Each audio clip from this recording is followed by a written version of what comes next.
보시고 이해 안 되는 거 있으면 질문하세요. 강의는 안 합니다. 이거는 그 답이 가로 안에 보이죠? 어렴풋이 보입니다. 그래서 꼭 읽어보시라고요. 64번 할 차례죠. 64번 중개보수, 보수가 계산하는 거 한 문제, 일반적인 내용 한 문제에서 두 문제 출제됩니다. 앞에서 계산하는 거 물어봤고요. 자, 그래서 맞는 것을 했는데 64번에 1번은 주택이라는 말이 틀렸고 주택 외 외톨이 할 때 외자가 하나 들어가야 되죠. 주택 외의 경우, 근데 이거 알고 있어도 그냥 무심코 읽으면 외자 한 글자 안 보일 수 있어요. 주택 외의 경우 자기가 받고 싶은 금액을 게시합니다. 그래서 1번 틀렸고 2번은 전부 무효가 아니라 법정보수를 초과하면 초과 부분만 무효죠. 법정보수가 100만 원인데 1000만 원 받기로 했으면 초과 부분 900만 원만 무효입니다. 그래서 전부 무효라고 해서 틀렸고요. 그 다음에 3번 이거 판례입니다. 무등록업자의 보수 청구권은 인정되지 않지만 지급으로 하는 게 아니라 우연한 기회에 한두 번 중개하고 보수를 받기로 약속했으면 사회통념상 과다하지 않다면 받아도 된다. 무효라고 해서 틀렸습니다. 그래서 무등록업자의 보수 청구권은 인정되지 않습니다. 그래서 4번도 틀렸습니다. 무등록업자, 직업적으로 하는 사람은 보수 청구권 인정되지 않습니다. 그 다음에 5번입니다. 5번 이게 뭐냐 하면 예를 들면 1억짜리 중개하면서 권리금도 만약에 1억 받게 해서 이런 거 많죠. 보증금 1억에 권리금 1억인 경우도 있죠. 그 보증금 1억에 권리금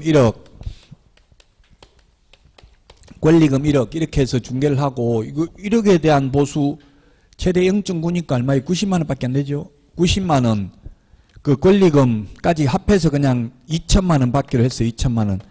권리금 1억 중개해주고 그 다음에 1억짜리 임대차도 중개해주고 2천만 원을 받았다고요? 그래도 위반이 아니다.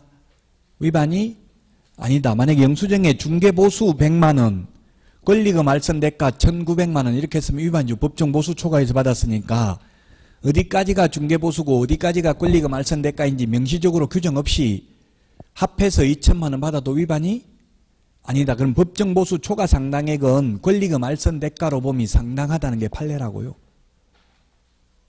권리금 알선하고는 많이 받아도 상관없잖아요. 5번이 답입니다. 그래서 판례입니다. 65번 옳은 것은 했는데 답은 5번입니다. 이게 작년 1월 20일부로 외국인 토지법이 없어졌습니다. 외국인 토지법. 없어진 게 아니라 외국인 토지법이 통폐합됐죠. 부동산 거래 신고 등에 관한 법률로. 그래서 통폐합되기 전에는 토지만 신고 허가 대상이었는데 지금은 신고는 부동산 등 취득 신고라고 되어 있어요. 부동산 등이란 토지, 건축물, 입주권, 분양권을 부동산 등이라고 한다고 용어 정의에 되어 있습니다. 임목, 광업재단, 공장재단은 부동산 등 아니죠? 그래서 신고는 토지, 건축물, 입주권, 분양권도 신고해야 되고요. 허가는 아직도 토지만 허가받는다고요. 그래서 1번 건축물 신고 대상 아니다 X입니다. 신고 대상입니다. 2번 분양권, 입주권 신고 대상입니다. 아니라고 해서 X고 3번 허가는 건축물은 허가받지 않습니다. 토지만 허가 대상입니다. 그 다음에 입주권, 분양권 허가 대상 아닙니다. 허가는 토지만 허가 대상이다. 그래서 5번이 답입니다. 이 65번은 제가 기출문제도 전혀 보지 않고 그냥 제 상상력으로 문제를 만들었는데 어디 시중에 있는 문제 본 것도 아니고요. 똑같은 문제가 있을지는 모르겠어요. 근데 이게 취지를 정확하게 알아야 풀어요. 출제위원도 외국인 부동산 등 취득 특례 여기에 대해서 정확하게 이해를 못하고 출제하는 경우도 가끔 있더라고요. 즉 매매인 경우는 외국인 특례가 적용 안 된다고요. 외국인이 매매로 취득하면 부동산 거래 신고해요 안 해요? 외국인의 경우 하죠. 계약일로부터 60일 안에 안 하면 500만 원 이하의 과태료, 교환이나 증여계약은 특례니까 300만 원 이하의 과태료입니다. 그래서 답 5번입니다. 신고관청은 외국인 토지취득 허가 내용을 매분기 종료일로부터 1개월 이내에 시도지사에게 제출해야 된다.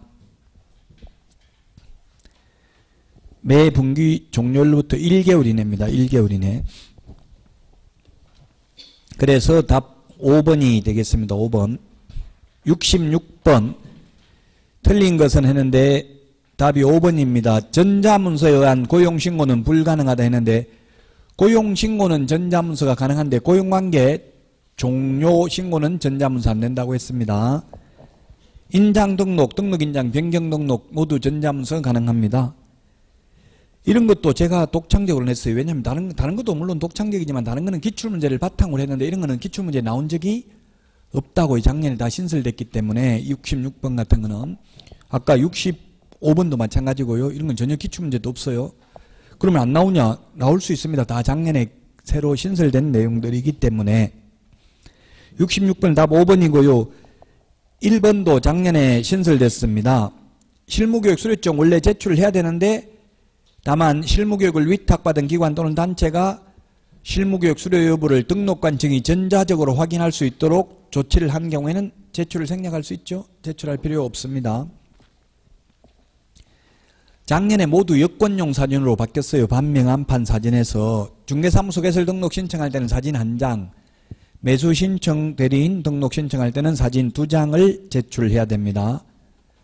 따라서 답 5번이 되겠습니다. 휴업신고, 폐업신고도 전자문서 안 된다고 했습니다. 등록증 반납하러 가야 되니까. 67번입니다. 맞는 것은 했는데 맞는 것 답은 없음. 1번이 답입니다. 근데 시험에 이때까지 29번 시험에 없음이 답인 적은 없음을 알려드립니다. 김대중 대통령이 1999년도에 그런 걸 이야기했어요. 국민들한테 실컷 찾아라고 해놓고 열심히 찾았는데 하나도 없으면 이게 국민 정서 함양에 부정적 인식이 생기게 된다. 그러므로 하나도 없게 만들지는 말라. 이런 주문을 한 적이 있어요. 그래서 기출문제에는 없음이 답인 적은 없습니다. 근데 문제 연습이니까 없음이 답입니다. 1번이 답입니다. 1번은 지부 지회 설치는 대통령령이 아니라 정관이 정합니다. 정관이 정하는 바에 따라 둘 수 있습니다. 안 둘 수도 있고요. 그 다음 니은 거래정보사업자는 협회만이 아니라 5 빼기 2는 3 전국적으로 500명 이상 2개 이상의 시도에서 각각 30명 이상 이용가입 신청을 하는 등 지정 요건을 갖추면 개인도 지정받을 수 있죠. 법인도 지정받을 수 있고요. 그래서 협회만 X입니다. 이것에 보면은 공제사업은 하여야 한다가 아니라 할 수 있습니다. 그 다음에 리얼의 재단법인이 아니고 비영리 사단법인입니다. 그래서 틀렸고 미음은 협회 설립하여야 한다가 아니라 할 수 있습니다. 비업 협회 회원 가입해도 되고 안 해도 됩니다. 물론 개업공개사만 공인중개사는 협회 가입하고 싶어도 가입 못합니다. 여러분들이 단순히 시험만 합격했다 해서 협회 가입 못합니다. 개업공개사는 할 수도 있고 안 할 수도 있다. 따라서 전부 다 틀렸습니다. 답 1번입니다. 68번 5년 보존해야 될 서류가 아닌 것은 답은 2번입니다. 전속중개계약서와 확인설명서는 3년입니다. 그 다음에 거래계약서와 매수신청대리 관련 서류는 모두 5년이죠. 그래서 중개대상물 확인설명서는 3년이고요. 매수신청대리 대상물 확인설명서는 5년이라는 점을 특히 주의하셔야 됩니다. 헷갈리니까. 따라서 답 2번이 되겠습니다. 68번에 69번 틀린 것은 했는데 답은 5번입니다. 1번 중개사무소는 최소 면적 규정 없습니다. 강의실, 실무교육 강의실은 50제곱미터 이상이라고 했죠. 그 다음에 2번 부동산 거래계약 신고를 한 후 거래 지분이 변경된 경우 부동산 등기법에 따른 부동산에 관한 등기 신청 전에만 변경신고가 가능하다. 변경신고는 등기 신청 전에만 가능합니다. 정정 신청은 언제든지 가능합니다. 정정이라는 건 오타 고치는 거니까요.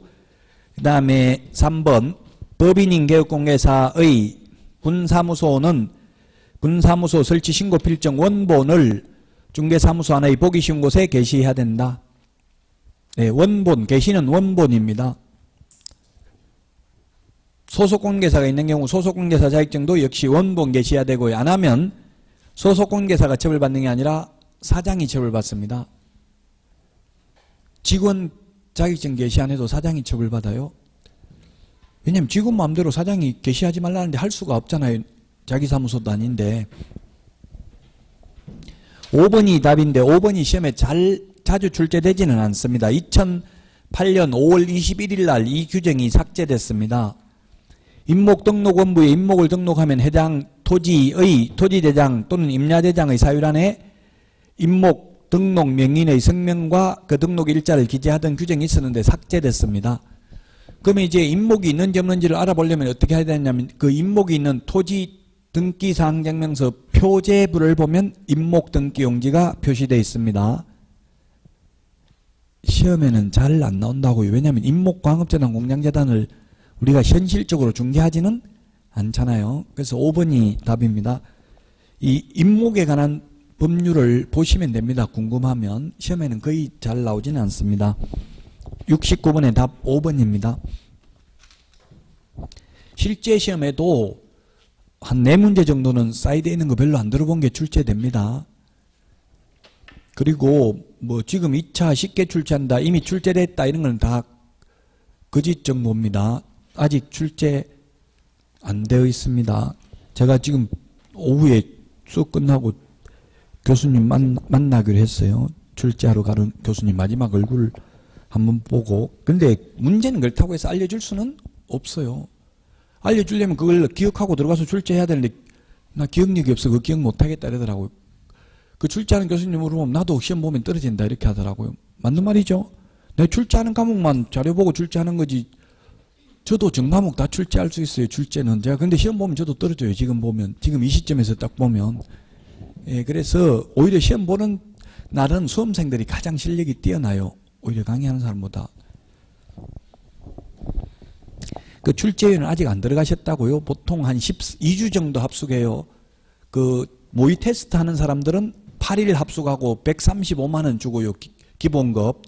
거기에다가 포상금 줘요. 또 이 신청을 해가지고 인용하면 이 문제 우리 학원에서 이렇게 안 배웠는데요 해가지고 출제위원들이 알았다 그럼 바꿀게 해가지고 인정해주면 포상금 받는다고요. 그 여러분들도 내년에 연락 와요. 이게 혹시 알고 싶은 사람 신청하라 하면 알바 괜찮죠? 8일 합숙하고 135만원 받으면. 그 주로 젊은 분들한테 보내더라고요. 왜냐면 알바 나이 많은 사람들은 8일씩 비우기 힘들잖아요. 제 후배는 지금 연락 왔어요. 그 대학생인데 못 간다더라고. 지금 시험 뭐 기말고사인가 모의고 봐야 된다고. 시험 때문에 못 간다고 하던데 어쨌든 여러분들도 혹시 내년에 합격하시고 연락 오면 가세요. 135만원 벌면 되니까. 그것도 새로운 색다른 경험이잖아요. 살면서. 그래서 결론은 아직 시험 출제 안 돼 있기 때문에 아까 말했던 상가금융대처보호법 이번 달에 개정된 것도 시험에 나올 수도 있다. 나온다면 5년으로 나오면 그건 답이 아닙니다. 이미 공포가 돼 있기 때문에. 만약에 안 낼 것 같으면 아예 안 내는 거고 내면 10년 이렇게 내야 되겠죠. 69번의 답 5번입니다. 70번 옳은 것은 답 5번이고요. 1번은 앞에서도 말했습니다. 부동산 거래계약 시스템에 의해서 계약을 체결하면 네, 부동산 거래 신고서나 해제 신고서 따로 제출할 필요 없다. 확정일자도 따로 받을 필요도 없습니다. 2번은 등기 신청 후에 X입니다. 등기 신청 전입니다. 변경 신고는. 정정 신청은 언제든지 가능하고요. 그 다음에 3번 신고 내용을 조사한 경우 신고관청은 조사 결과를 매월 1회가 아니라 매년 1회 이상 이게 그게 아니네요. 지금 토지거래 허가가 아니고 매월 1회가 아니라 시도의사에게는 언제 보고하는지 규정이 없습니다. 그냥 보고하라고만 돼 있습니다. 다만 보고받은 시도지사는 매월 1회 장관에게 보고해야 되죠. 암기 프린트 50번에 있나요? 50번? 50번에 동그라미 4번입니까? 있어요. 50번. 몇 번이에요? 4번. 50번에 4번. 그래서 3번 틀렸고요. 신고관청은 시도의사에게 며칠 이내 보고한다, 뭐 몇 번 보고한다 이런 말 없어요. 그냥 보고하라고만 되어 있습니다. 4번 시장군수구청장은 토지거래 허가를 받은 자가 허가받은 목적대로 이용하고 있는지를 매월, 제가 이거 아까 3번을 이걸로 착각했는데 매월 1회가 아니라 매년 1회 이상 토지의 개발 및 이용 등의 실태를 조사하여야 합니다. 그래서 4번도 틀렸고 5번이 답입니다. 이런 문제도 기출문제는 없어요. 작년에 다 신설된 거니까. 그래서 많은 분들이 이 부분을 어려워합니다. 5번에 보면 외국인 등의 부동산 등 취득 계속 보유 신고 또는 토지 취득 허가 신청을 하는 경우 신고관청 또는 허가관청에 제출하여야 하는 서류를 전자문서로 제출할 수 있다. 다만 외국인 등이 전자문서로 제출하기 곤란한 경우에는 신고일 또는 신청일부터 14일 이내에 우편 또는 모사 전송 방법으로 제출할 수 있다. 네, 이게 5번이 정답이 되겠습니다. 71번 상가건물임대차보호법 옳은 것은 했는데 1번 파주시의 경우 보증금이 3천만 원인 경우 1천만 원까지 최우선 면제 받을 수 있다. 이게 맞습니다. 2번에 보면 임차권 등기명령에서 등기를 마친 경우 그 이후에 임차한 임차인은 최우선 면제를 받을 권리가 있다. 최우선 면제는 못 받죠? 자기보다 후순위 권리자보다 우선 면제는 받을 수 있죠. 임차권 등기명령에 의해서 등기된 집에 들어가더라도 세입자는. 그래서 최우선 면제를 받을 권리가 있다 해서 X입니다. 그 다음에 3번은 보증금이 2천만 원이니까 최우선 면제도 2천만 원 밖에 못 받아요. 보증금 한도 내에서만 받는 거죠. 6,500 이하인 경우 2,200까지잖아요. 그래서 3번 틀렸고 4번은 파주시의 경우 3억 9천 이하인 경우 우선 면제 받을 수 있잖아요. 3억 9천. 그럼 80만 원이면 곱하기 100 하면 환산보증금이 3억 8천만 원이죠. 맞아요. 3억 8천. 3억 8천이니까 우선 면제 받습니다. 3억 9천 이하인 경우 우선 면제 받잖아요. 5번은 임대인이 1년 미만 정한 기간이 유효함을 주장할 수 있다. 임대인은 주장할 수 없고 임차인은 주장할 수 있는 편면적 강행 규정입니다. 그래서 71번의 답 1번입니다.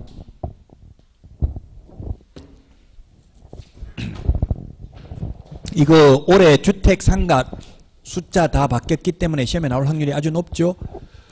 둘 다 올해 바뀌었잖아요. 일단 상가만 보겠습니다. 상가 서울인 경우에는 환산보증금이 6억 1천만 원 이하인 경우만 원칙적으로 상가건물임대차보호법이 적용됩니다. 이 금액을 초과하면 6가지만 적용된다고 했어요. 6가지가 뭐였어요?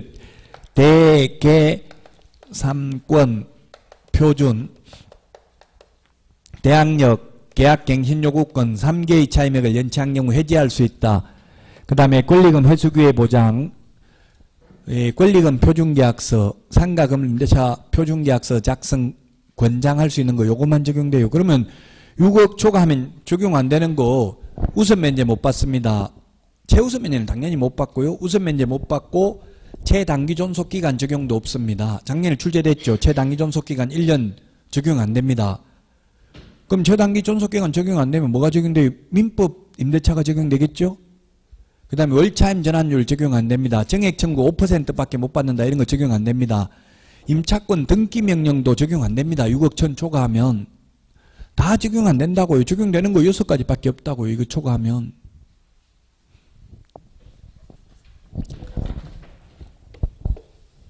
과밀억제권역은 5억입니다. 5억. 광역시 3억 9천. 기타 지역은 2억 7천. 주택 상가 개정되는 거 프린트 내드렸죠. 비교 이번 올해 다 바뀌었으니까 근데 부산은 과밀억제권역이 아닌데 과밀억제권역에 준하는 보호를 받습니다. 그 다음에 광역시가 아닌데 지금 광역시에 준하는 보호를 받는 걸로 신설된 게 뭐가 있어요? 세종시, 그 다음에 파주시, 화성시. 이 세 개는 광역시가 아닌데 광역시에 준하는 보호를 받는 걸로 바뀌었다고요. 그 지금 문제에 있는 것들입니다. 자, 근데 최우선 면제 받는 거는 서울에서 환산보증금이 6,500 이하인 경우 나누기 3을 해서 2,200까지 받는데 2,200 이거는 보증금 한도 내에서 받고 기준이 되는 것은 6억 천도 마찬가지고 6,500도 마찬가지고 환산보증금이에요. 환산보증금은 보증금 더하기 월세 곱하기 100을 한 걸 말하죠. 오늘 문제 아까 보증금이 2천만 원밖에 안 되면 2천만 원밖에 못 받는다고요. 보증금 하나도 없으면 최우선 면제 한 푼도 못 받죠. 월세만 있으면. 자기가 내놓은 돈보다 더 많이 최우선 면제 받을 수는 없잖아요. 그 다음에 과밀억제권역은 5,500만 원 이하인 경우 나누기 3을 하면 1,900만 원까지.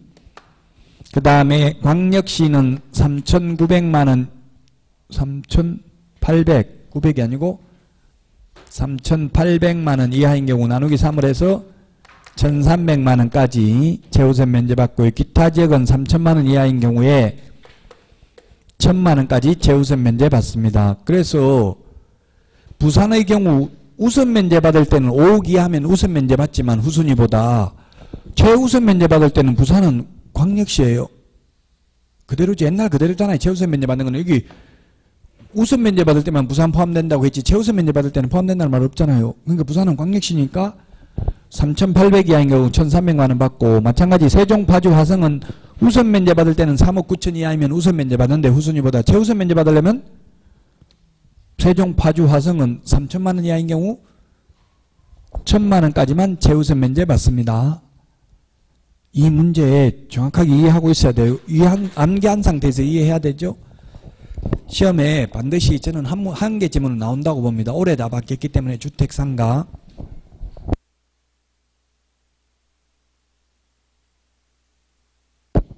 (71번에) 1번이고요. 72번 양벌규정 틀린 것 답 5번입니다. 5번을 보면은 개업공개사가 그 위반 행위를 방지하기 위하여 해당 업무에 관하여 상당한 주의와 감독을 게을리하지 아니한 경우에도 고용인의 잘못으로 벌금형을 선고받을 수도 있다. 없습니다. 양벌규정 법 제50조 고용인의 업무상 행위가 업무상 행위가 법 제48조 3년 이하의 전역이나 3천만 원 이하의 벌금, 49조 1년 이하의 전역이나 1천만 원 이하의 벌금 두 개를 합하면 행정형벌이라고 합니다. 행정형벌에 해당되는 위반 행위를 한 때에는 그 행위자를 벌한 외에 그 개업공개사에 대해서도 해당 조에 규정된 벌금형을 과한다.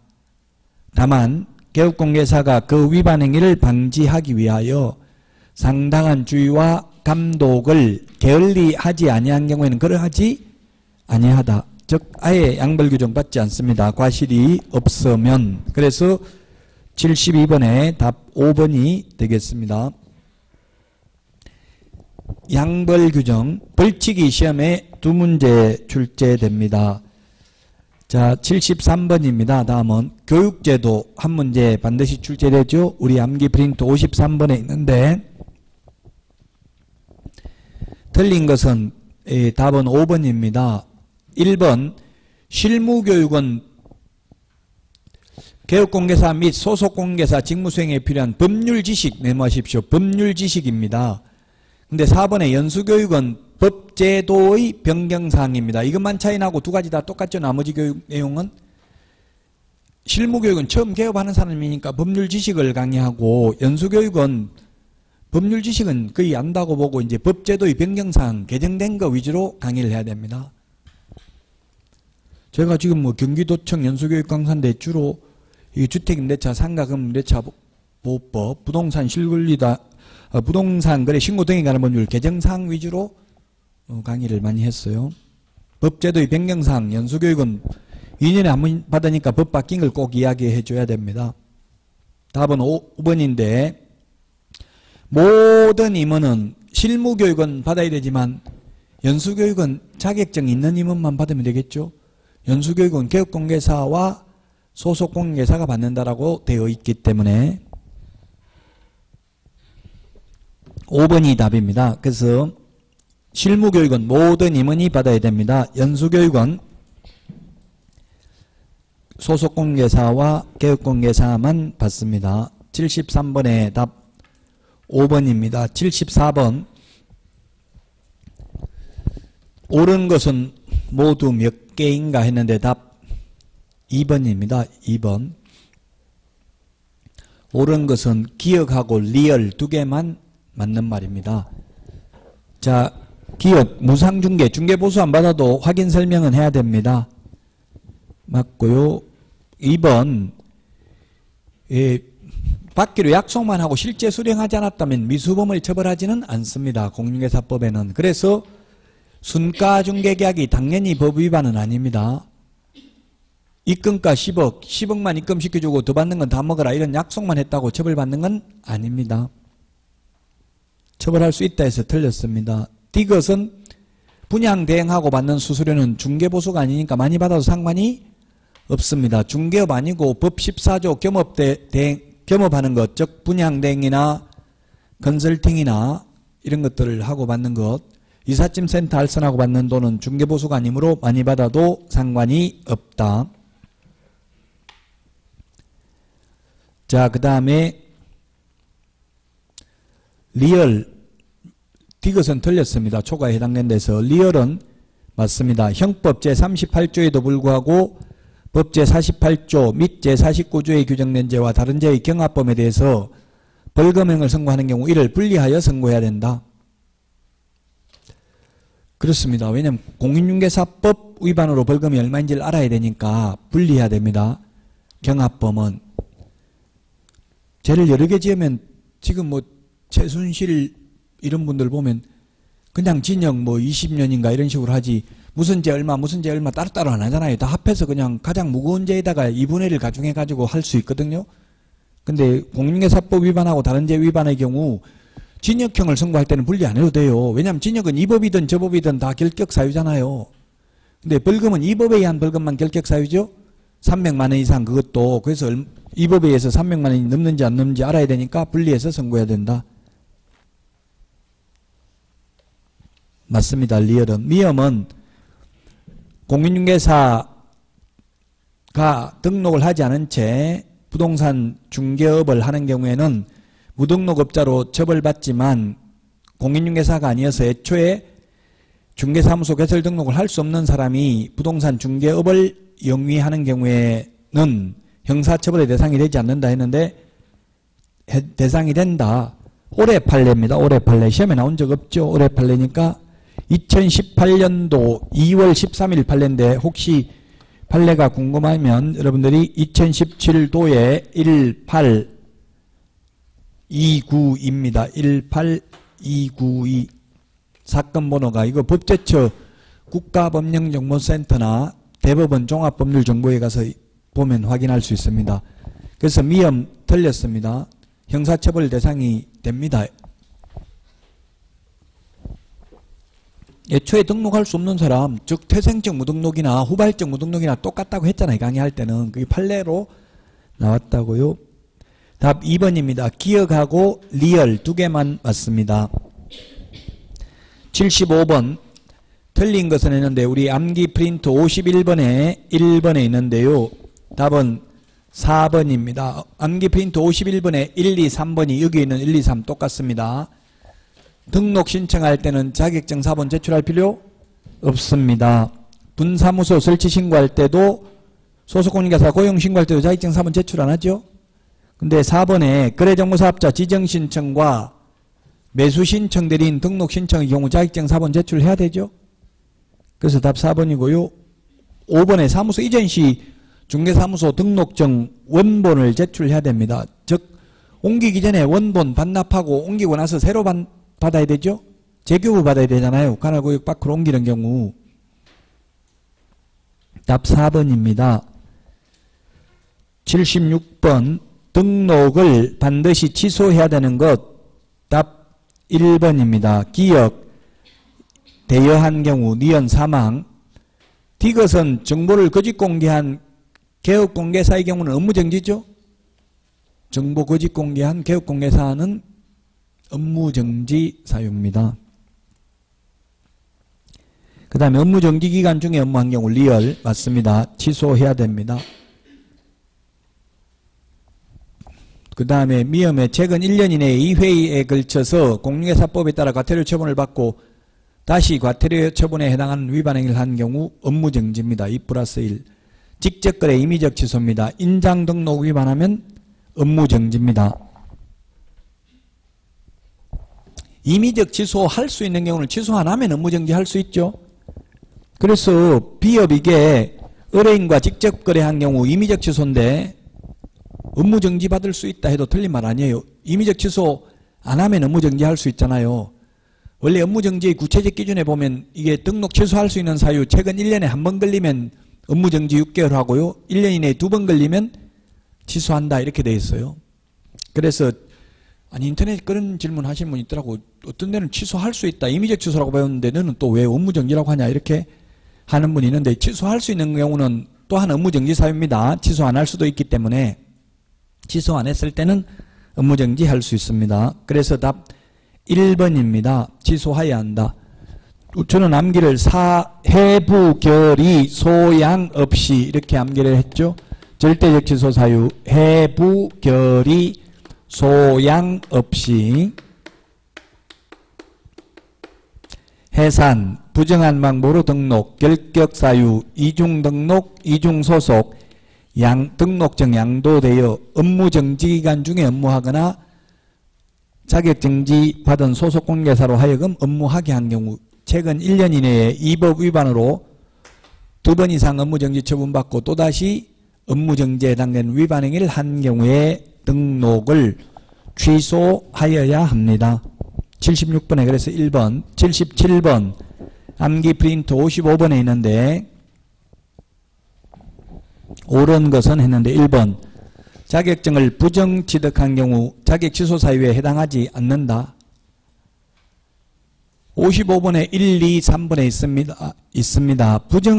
부정한 방법으로 등록하면 등록 취소 플러스 3년에 3천만 원 그리고 포상금 지급 대상입니다. 암기 프린트 55번에 2번에 보면 부정한 방법으로 자격 취득하면 자격만 취소하고 징역 벌금은 없습니다. 3번 부정한 방법으로 지정을 받으면 지정만 취소할 수 있고 징역 벌금은 없습니다. 그래서 77번에 1번 틀렸습니다. 자격 취소 사유에 해당합니다. 2번 자격시험의 응시자가 등록의 결격 사유에 하나라도 해당되면 자격시험에 응시할 수 없다 했는데 원칙은 다 응시할 수 있고요. 다만 자격 취소되고 3년 미경과자 하나만 응시할 수 없죠. 모두 응시할 수 있다 하면 X입니다. 하나 빼고 다 응시할 수 있습니다. 자격 취소되고 3년 미경과자 빼고. 3번 부정행위 하면 무효처분일로부터 5년간 시험 못 봅니다. 3년이라고 해서 X고요. 그 다음에 4번은 공인중개사가 아닌 자가 유사명칭 사용하면 1년 이하의 징역이나 1,000만 원 이하의 벌금. 4번이 답입니다. 5번은 해가 아니라 회입니다. 회. 다음 해가 아니라 다음 회의 시험에 하나여 1차 시험을 면제합니다. 여러분이 올해 1차 합격하면 30회 시험에서만 1차 시험이 면제되죠. 다음 회. 왜 이렇게 됐냐면 시험은 매년 1회 이상 시행할 수 있다. 부득이한 사유가 있으면 당해년도 시험을 시행하지 아니할 수 있다. 그래서 시험은 1년에 10번 볼 수도 있고 시험을 10년간 안 볼 수도 있기 때문에 그렇습니다. 다음 해가 아니라 다음 회. 5번 틀리고 답 4번입니다. 78번 상가 권리금 틀린 것은 했는데 답은 4번입니다. 법무부 장관이 아니라 4번 국토교통부 장관은 권리금에 대한 감정평가의 절차와 방법 등에 관한 기준을 고시할 수 있습니다. 답이 4번이 되겠습니다. 예, 그 다음에 이거 2번. 2번이 이게 3개월이 아니라 6개월로 고쳐야 되겠죠?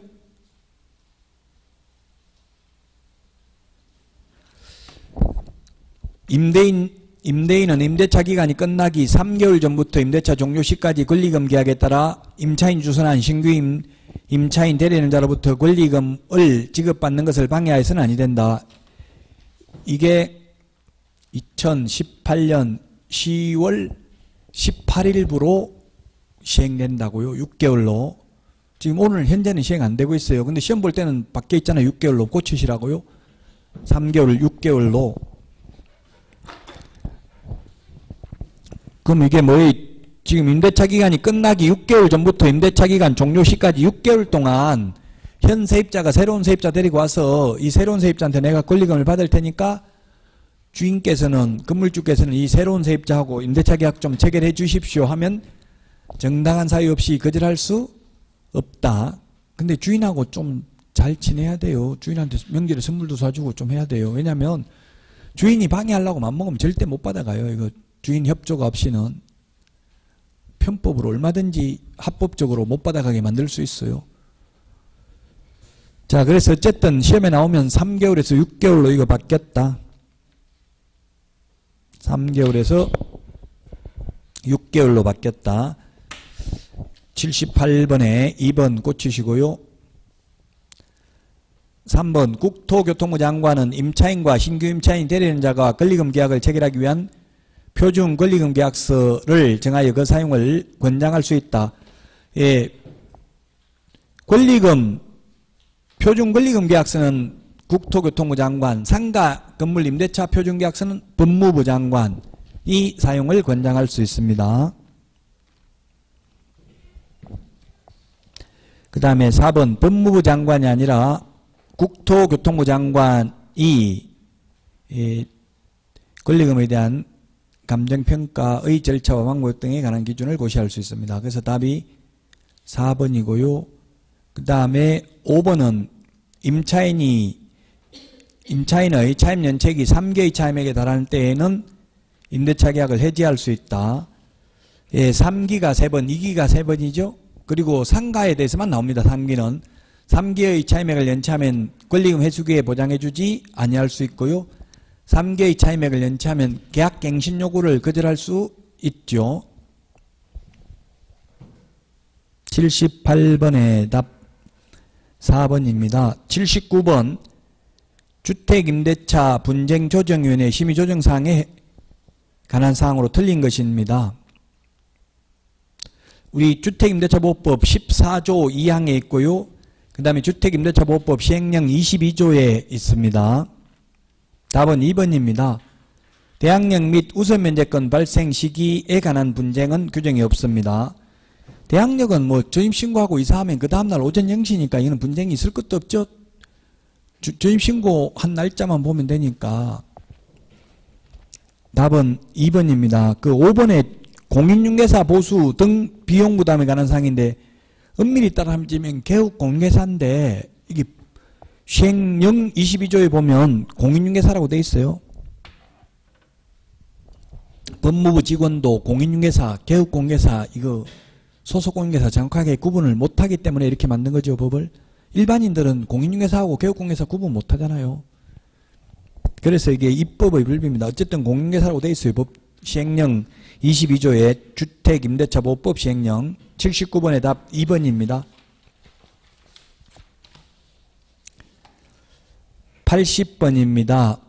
주택임대차보호법 틀린 것은 했는데 답은 5번이고요. 1번에 보면은 한국토지주택공사 LH, 그 다음에 SH, 그 지방공사 이런 경우는 주택임대차보호법 대항력이 인정되고요. 법인이라 하더라도 원래 법인은 안 되는데 2번 올해 개정된 거죠. 서울에 1억 1천만 원 이하인 경우 3,700으로 올해 개정됐다. 네, 그래서 중요하다고 이게. 2번. 3번은 과밀억제권역 서울을 제외한다. 세종시, 용인시, 화성시 1억 이하인 경우 3,400만 원 중요합니다. 이거 다 올해 2번, 3번 올해 개정됐습니다. 시중에 이거 개정된 거 말고 옛날 거 지금 강의하는 분들도 많이 계시더라고요. 이거 개정됐습니다. 된다면 이 개정된 부분이 출제됩니다. 그 다음에 4번 광역시 수도권 정비계획법에 따른 과밀억제권역에 포함된 지역과 군지역은 제외한다. 파주가 신설됐습니다. 동그라미 4번 파주, 안산, 김포, 광주시는 6천만 원 이하인 경우 2천만 원까지 재우선 면제받을 수 있다. 이게 뭐 시험에 나올 확률 좀 희박하지만 수도권 정비계획법에 따른 과밀억제권역에 포함된 지역은 제외한다. 이 말은 인천광역시 중에 과밀억제권역에 해당되는 인천광역시는 제외한다 이 말이에요. 인천광역시는 과밀억제권역에 해당하는 지역도 있고 해당 안 하는 지역도 있어요. 그래서 인천은 옹진군, 광화군은 기타 지역이고요. 부평구, 계양구는 과밀억제권역이고 송도, 신도시 이런 데는 또 그냥 광역시에 해당돼요.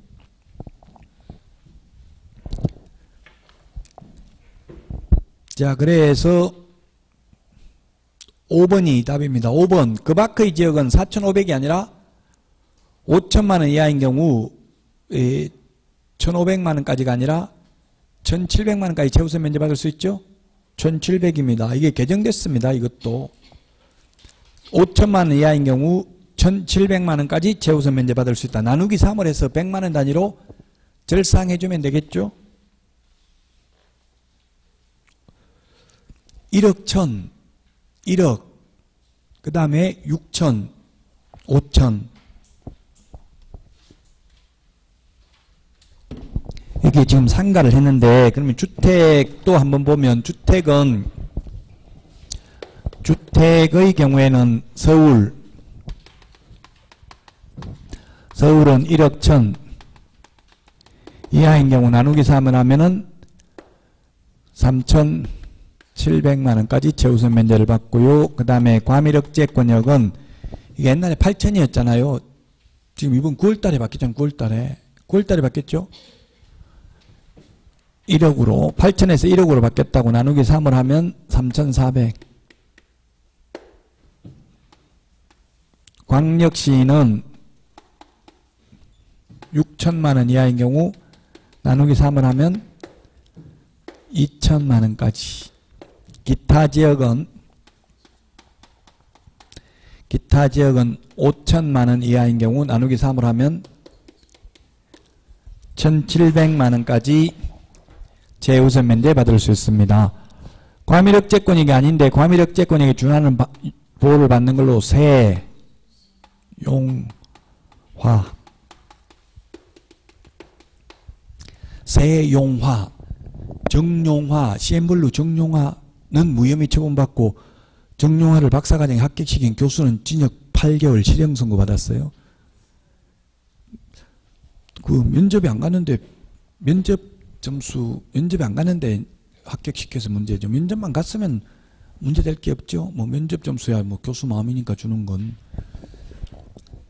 그 지금 뭘 기억하라는 게 세용화, 정용화가 아니라 세용화 기억하라는 이야기예요. 세종용인 화성은 과밀억제권역에 준하는 보호를 받는 걸로 이번에 신설됐습니다. 그 다음에 광역시가 아닌데 광역시에 준하는 보호를 받는 걸로 신설된 게 파주입니다. 파주. 물론 파주 말고 경기도, 광주, 김포 이런 건 원래 있던데 안산 같은 경우는 바뀐 게 나올 가능성이 많죠.